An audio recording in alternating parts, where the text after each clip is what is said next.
My guest today is Dr. Tal Ben-Shahar. He taught the largest course at Harvard, Positive Psychology, and the third largest, the Psychology of Leadership, attracting 1,400 students per semester, approximately 20% of all Harvard undergraduates. For the last 15 years, he has taught leadership, happiness, and mindfulness to audiences around the world. He's the co-founder of the Happiness Studies Academy and the author of 6 books, including the international bestsellers Happier and Being Happy, which have been translated into more than 25 languages. Welcome, Tal. Thank you, Gail.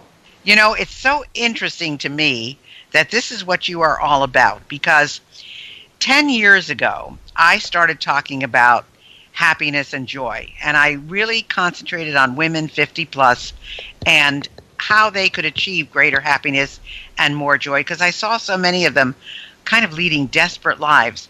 And it was interesting. They liked to hear about it, but they weren't interested in pursuing it in terms of, how do I get better? And I just thought that was so amazing. And then somebody who was a mentor of mine said, well, you know, Gail, they don't pay for joy and happiness. They don't want to know that. So I just thought, you know, they'll pay for Hermes scarves and they'll pay for Botox, but they're not going to pay for happiness and joy. So I just got a kick out of the fact that that's what you're doing. And I think that's fabulous. So, you know, it was really interesting. So you talk about your friend and barber, Avi, and the inspiration that he gave you behind your book. So tell us a little bit about that. Yes, so I've been studying happiness for the past 25 years, and my source for studying was mostly academic journals and research and science. And then one day, I went for a haircut. I was not in a great mood. I was just before a flight and just after another flight. I was tired, exhausted. I went for a haircut.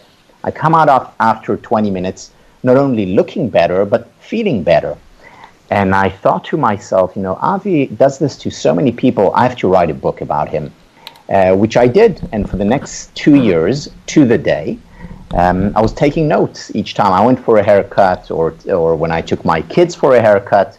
I would just write down his pearls of wisdom without him knowing it, and turned it into chapters and the book. And 2 years after, I told him about it, asked for his permission, since it was a co-authored book. He was stunned and readily agreed, and that's it. Wow, that's amazing. Yeah, it's there are some people that are just delightful to be around, and others that, you say, I don't care if I ever see them again. But it's so true. I mean, and it has nothing to do with wealth or education or success or anything else. It has to do with the person themselves. And there are just people that you like to be around because they are just so happy all the time. So you explain to us that shortcuts to happiness are right in front of us, but we often miss or neglect them. Why is that? Are we just too busy to see it, or what's happening? Yeah, Gail, I'd like to refer back to what you said at the beginning, that so many women, could spend their money or effort earning money so that they could buy a scarf or Botox, whereas they neglected their happiness. And the reason is because most people don't understand that happiness, not money or prestige, happiness is the ultimate currency. What does it mean, the ultimate currency? The currency by which we do and ought to take measure of our lives.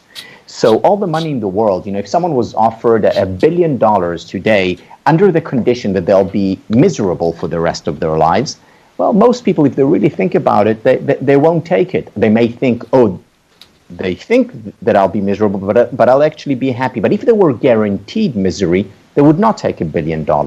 Why? Because we take measure of our lives through happiness.